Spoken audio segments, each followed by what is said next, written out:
ਅਗਲੀ ਜਿਹੜੀ ਹਰਜੋਤ ਸਿੰਘ ਦੀ ਗੱਲ ਕਰਦੇ ਜਾਈਏ, ਕੈਲੀਫੋਰਨੀਅਨਸ ਦੇ ਲਈ ਇੱਕ ਕਹਿ ਸਕਦੇ ਹਾਂ ਵੀ ਖਤਰਨਾਕ ਖਬਰ ਆ।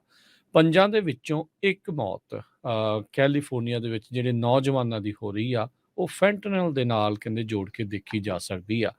ਡਰੱਗ ਓਵਰਡੋਜ਼ 2 ਤੋਂ 3 ਗੁਣਾ ਜ਼ਿਆਦਾ ਘਾਤਕ ਦੇਖਿਆ ਜਾ ਰਿਹਾ ਹੈ। ਕਹਿੰਦੇ ਵੀ drug overdoses kill 2 to 3 times as many. Car accidents ਨਾਲੋਂ ਵੀ ਜ਼ਿਆਦਾ ਲੋਕ ਡਰੱਗ ਓਵਰਡੋਜ਼ ਦੇ ਨਾਲ ਮਰ ਰਹੇ ਆ, ਤੇ ਉਹਦੇ ਵਿੱਚ ਜਿਹੜਾ ਫੈਂਟਨਲ ਓਵਰਡੋਜ਼ ਆ ਉਹ ਸਭ ਤੋਂ ਭਿਆਨਕ ਰੂਪ ਅਖਤਿਆਰ ਕਰ ਚੁੱਕਾ ਆ।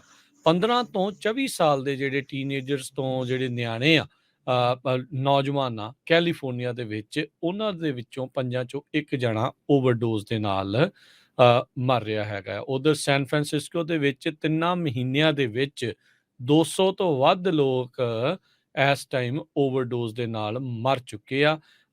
ਸੈਨ ਫਰਾਂਸਿਸਕੋ ਦੇ ਇਸ ਟਾਈਮ ਬਹੁਤ ਹੀ ਜ਼ਿਆਦਾ ਮੰਦੇ ਹਾਲਾਤ ਬਣੇ ਆ। ਇਹ ਕ੍ਰਾਈਸਿਸ ਅੱਖਾਂ ਦੇ ਮੂਹਰੇ ਆਪਣੇ ਅਨਫੋਲਡ ਹੋ ਰਿਹਾ ਆ।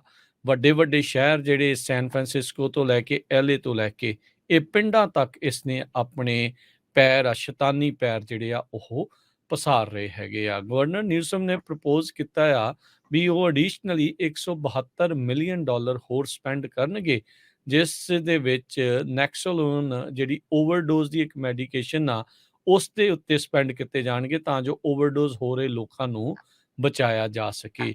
ਇਹ ਕਿੱਧਰਲੇ ਪਾਸੇ ਨੂੰ ਤਾਣਾ ਬਾਣਾ ਤੁਰ ਚੁੱਕਾ ਆ। ਇਹ ਬਹੁਤ ਚਿੰਤਾਜਨਕ ਜਿਹੜੇ ਸੰਕੇਤ ਆ ਰਹੇ ਆ। ਆਪਣੇ ਵੀ ਜਿੰਨੇ ਵੀ ਸੁਣ ਦੇਖ ਰਹੇ ਨੇ, ਉਹਨਾਂ ਨੂੰ ਆਪਣੇ ਨਿਆਣਿਆਂ ਪ੍ਰਤੀ ਤੇ ਆਪਣੇ ਜਿਹੜੇ ਜਿੰਨੇ ਵੀ ਇਰਦ ਗਿਰਦ ਆ ਤੁਹਾਡੇ, ਚਾਹੇ ਰਿਸ਼ਤੇਦਾਰ ਆ, ਦੋਸਤ ਮਿੱਤਰ ਆ, ਉਹਨਾਂ ਸਾਰਿਆਂ ਦੇ ਉੱਤੇ ਇਹ ਵੀ ਅੱਖ ਰੱਖਣੀ ਪੈਣੀ ਆ ਵੀ ਭਾਈ ਕੋਈ ਅਜਿਹੀ ਜਿਹੜੀ ਗਲਦਾਨ ਦੇ ਵਿੱਚ ਤਾਂ ਨਹੀਂ ਜਿਹੜਾ ਉਹ ਫਸਦਾ ਜਾ ਰਿਹਾ। ਸੋ ਇਹ ਇੱਕ ਖਤਰਨਾਕ ਸਥਿਤੀ ਵੱਲ ਨੂੰ ਕੈਲੀਫੋਰਨੀਆ ਵੱਧ ਰਿਹਾ, ਜਿਹਦੇ ਵਿੱਚ 15 ਤੋਂ 24 ਸਾਲ ਦੇ ਨਿਆਣਿਆਂ ਦੇ ਵਿੱਚੋਂ 5 ਚੋਂ ਇੱਕ ਜਾਣੇ ਦੀ ਮੌਤ ਡਰੱਗ ਓਵਰਡੋਜ਼, ਫੈਂਟਨਲ ਓਵਰਡੋਜ਼ ਦੇ ਨਾਲ ਹੋ ਰਹੀ ਆ। ਬਿਲਕੁਲ, ਹਰ 10 ਘੰਟੇ ਵਿੱਚ ਬਾਅਦ ਸੈਨ ਫਰਾਂਸਿਸਕੋ 'ਚ ਇੱਕ ਬੰਦਾ ਇਸ ਫੈਂਟਲਿਨ ਦੀ ਓਵਰਡੋਜ਼ ਨਾਲ ਮਰ ਰਿਹਾ, ਹਰ 10 ਘੰਟੇ 'ਚ। ਇੱਥੋਂ ਤੁਸੀਂ ਅੰਦਾਜ਼ਾ ਲਾ ਸਕਦੇ ਆ। ਇਹਦੇ ਸੰਬੰਧ ਦੇ ਵਿੱਚ ਸਟੈਨਫੋਰਡ ਯੂਨੀਵਰਸਿਟੀ ਦੇ ਇੱਕ ਪ੍ਰੋਫੈਸਰ ਹੈਗੇ ਆ, ਕੀਥ ਹੈਮਫਰੀਜ਼, ਡਰੱਗ ਪਾਲਿਸੀ ਐਕਸਪਰਟ ਆ। ਉਹਨਾਂ ਨੇ ਇਹ ਕਿਹਾ ਆ ਵੀ ਈਵਨ ਦੋ ਸਾਡੀ ਜੇ ਪਾਲਿਸੀ ਇਹਦੇ ਤੇ ਵਰਕਆਊਟ ਕਰੂਗੀ, ਜਿਸ ਤਰ੍ਹਾਂ ਗੈਬਨ ਨਿਊਸਮ ਨੇ ਅਨਾਊਂਸ ਕੀਤਾ ਵੀ $172 ਮਿਲੀਅਨ ਆਪਾਂ ਖਰਚ ਕਰਨ ਜਾ ਰਹੇ ਹਾਂ, ਪਰ ਆਉਣ ਵਾਲੇ ਸਮੇਂ ਦੇ ਵਿੱਚ ਕੀਥ ਹੈਮਫਰੀਜ਼ ਕਹਿੰਦੇ ਆ ਵੀ ਬਹੁਤ ਜ਼ਿਆਦਾ ਮੌਤਾਂ ਡਰੱਗ ਦੇ ਨਾਲ ਹੋਣਗੀਆਂ। ਸੋ ਇਹ ਵੀ ਰੋਕ ਨਹੀਂ ਸਕਣਗੀਆਂ। ਸੋ ਜਿੰਨੇ ਵੀ ਆਪਣੇ ਪੰਜਾਬੀ ਭੈਣ ਭਰਾ ਸੁਣ ਰਹੇ ਹੈਗੇ ਆ, ਕੋਈ ਵੀ ਚਾਹੇ ਇੰਡੀਅਨ ਮੂਲ ਦੇ ਆ, ਬੱਚਿਆਂ ਦਾ ਧਿਆਨ ਰੱਖੋ। 15 ਤੋਂ 24 ਸਾਲ ਦੇ ਜੋ ਬੱਚੇ ਆ, ਉਹਨਾਂ ਨੂੰ ਬਹੁਤ ਜ਼ਿਆਦਾ ਹਿੱਟ ਕਰ ਰਿਹਾ। ਸੋ ਇਹ ਇਦਾਂ ਦੀ ਗੋਲੀ ਆ, ਜੇ ਖਾ ਲਈ ਬਸ ਉਸੇ ਵੇਲੇ ਬੰਦੇ ਦੀ ਜਿਹੜੀ ਆ ਮੌਤ ਹੋ ਜਾਂਦੀ ਆ। ਥੋੜੀ ਜਿਹੀ ਚੀਜ਼ ਦਾ ਓਵਰਡੋਜ਼ ਆ। ਹੁਣ ਤੱਕ 75,000 ਦੇ ਕਰੀਬ ਫੈਂਟਲਿਨ ਦੇ ਨਾਲ ਲੋਕ ਮਾਰੇ ਜਾ ਚੁੱਕੇ ਆ।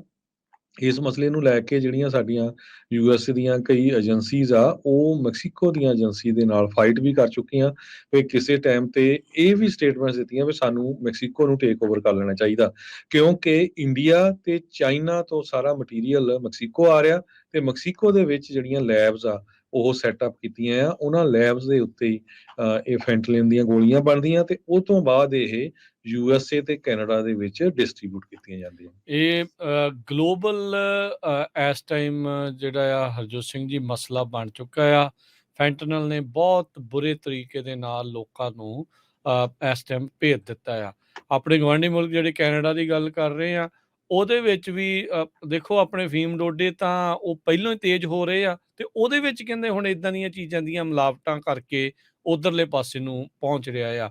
ਇੱਥੇ ਮੈਥ ਹੋ ਗਈ, ਹੋਰ ਪਤਾ ਨਹੀਂ ਕਿੰਨੇ ਸਿੰਥੈਟਿਕ ਨਸ਼ਿਆਂ ਦੇ ਵਿੱਚ ਫੈਂਟਨਲ ਨੂੰ ਐਡ ਕਰਕੇ, ਕਿਉਂਕਿ ਉਹ ਥੋੜੀ ਚੀਪ ਆ ਤੇ ਪਰ ਮਾਰੂ ਉਨੀ ਕੁ ਜ਼ਿਆਦਾ ਆ, ਤੇ ਇਸ ਲਈ ਉਹ ਇਸ ਦੇ ਵਿੱਚ ਜਿਹੜੇ ਡਰੱਗ ਸਮਗਲਰਸ ਆ ਉਹ ਐਡ ਕਰ ਰਹੇ ਆ, ਤੇ ਲੋਕ ਧੜਾ ਧੜ ਮਰ ਰਹੇ ਆ। ਇਸੇ ਦੇ ਨਾਲ ਸੰਬੰਧਿਤ ਖਬਰ 'ਚ ਦੱਸਦੇ ਜਾਈਏ, ਸੈਕਰਾਮੈਂਟੋ ਕਾਉਂਟੀ ਵੱਲ ਨੂੰ $12 ਮਿਲੀਅਨ ਦੀ ਮੈਥ ਜਾਂਦੀ ਸੀਗੀ।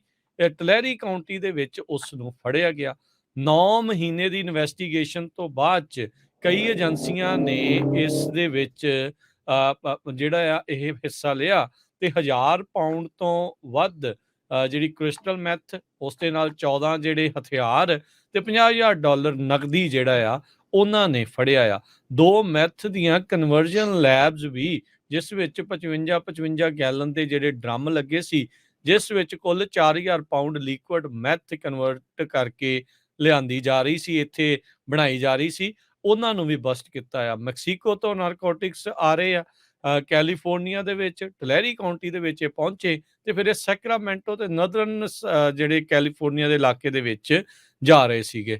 1000 ਪਾਊਂਡ ਮੈਥ, $12 ਮਿਲੀਅਨ ਦੀ ਲਾਗਤ ਵਾਲੀ, 2 active math labs, 4000 pound liquid math ਜਿਹੜੀ ਆ ਇਹ ਫੜੀ ਆ। ਇਹ 9 ਮਹੀਨੇ ਦੇ ਆਪਰੇਸ਼ਨ ਤੋਂ ਬਾਅਦ ਚ ਟਲੈਰੀ ਕਾਉਂਟੀ ਦੇ ਸ਼ੈਰਿਫ ਨੇ ਪਿਛਲੇ ਮਹੀਨਿਆਂ ਦੇ ਵਿੱਚ ਦੱਸਿਆ ਸੀ ਵੀ 6000 ਤੋਂ ਵੱਧ ਗੈਂਗ ਮੈਂਬਰ ਉਸ ਕਾਉਂਟੀ 'ਚ ਰਹਿ ਰਹੇ ਨੇ ਤੇ ਇਦਾਂ ਦੇ ਜਿਹੜੇ ਹਾਲਾਤ ਬਣੇ ਪਏ ਆ। ਸੈਂਟਰਲ ਪੁਆਇੰਟ ਬਣ ਰਿਹਾ ਆ ਸੈਕਰਾਮੈਂਟੋ, ਕਹਿ ਰਹੇ ਆ।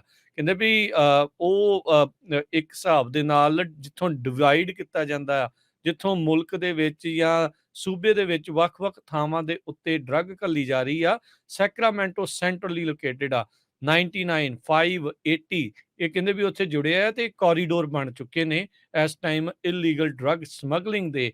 ਇਹ ਜਿਹੜੇ ਬਣੇ ਆ। ਅਮਰ ਗਾਂਧੀ ਜਿਹੜੇ ਸਪੋਕਸਪਰਸਨ ਨੇ ਸੈਕਰਾਮੈਂਟੋ ਕਾਉਂਟੀ ਸ਼ੈਰਿਫ ਆਫਿਸ ਨੇ, ਜਿਹੜਾ ਉਹ ਦੱਸਿਆ ਆ ਵੀ ਇੱਕ ਪਾਸੇ ਤਾਂ ਅਸੀਂ ਜਿੱਥੇ ਰਹਿ ਰਹੇ ਹਾਂ ਉਸ ਨੂੰ ਅਸੀਂ ਸੈਲੀਬ੍ਰੇਟ ਵੀ ਕਰਦੇ ਹਾਂ, ਇਸ ਇਲਾਕੇ ਨੂੰ ਅਸੀਂ ਪਿਆਰ ਵੀ ਕਰਦੇ ਹਾਂ, ਪਰ ਇਹਦੇ ਕਰਕੇ ਹੀ ਇੱਥੇ ਹੋਰ ਜ਼ਿਆਦਾ ਖਤਰਾ ਬਣ ਰਿਹਾ ਆ। 3 ਸਸਪੈਕਟ ਇਸ ਮਾਮਲੇ 'ਚ ਇਹਨਾਂ ਨੇ ਗ੍ਰਿਫਤਾਰ ਕੀਤੇ ਨੇ।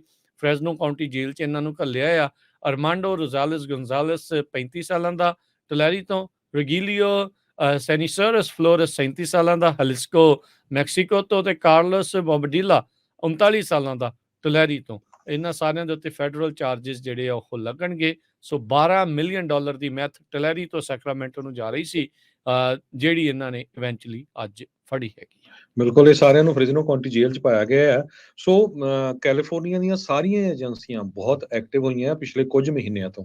ਸੈਕਰਾਮੈਂਟੋ ਏਰੀਏ ਦੀ ਇੰਟੈਲੀਜੈਂਸ ਤੇ narcotics team, central valley California high intensity drug trafficking area ਦੀ team, California multi meth enforcement team, Fresno drug enforcement, Tulare county sheriff, Kings county, Fresno county, Tulare tactic narcotics team, Tulare police department, Clovis ਦੀ police department, Fresno police, Woodlake police, Porterville police, ਇਹ ਸਾਰਿਆਂ ਨੇ ਰਲ ਕੇ operation ਕੀਤਾ ਹੈਗਾ। ਜੀ।